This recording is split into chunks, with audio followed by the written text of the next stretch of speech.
News 16 Kerala. കൂടെ താമസിച്ചിരുന്ന സഹപ്രവർത്തകന് നേരെ ലൈംഗികാതിക്രമം.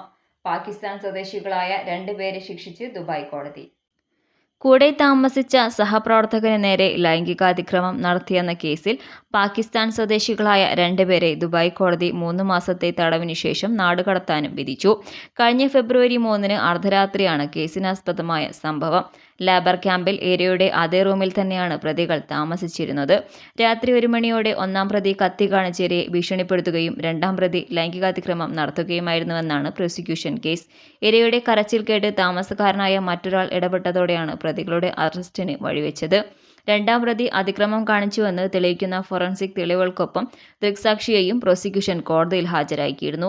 ആദ്യ വിചാരണയിൽ പ്രതികൾ കുറ്റം നിഷേധിച്ചെങ്കിലും ദൃക്സാക്ഷി മൊഴിയും ഫോറൻസിക് തെളിവുകളും വിശ്വാസത്തിലെടുത്ത കോടതി 2 പ്രതികൾക്കും ശിക്ഷ വിധിക്കുകയുമായിരുന്നു. മെയ് 13 മുതൽ ഇരുവരും 3 മാസത്തെ തടവ് ശിക്ഷ അനുഭവിക്കണം. ശേഷം 2 പേരെയും നാടുകടത്താനുമാണ് നിർദ്ദേശം. News desk. പക്ഷമില്ല, വിവേചനമില്ല. നേരിനൊപ്പം, നാടിനൊപ്പം, നാട്ടുകാർക്കൊപ്പം.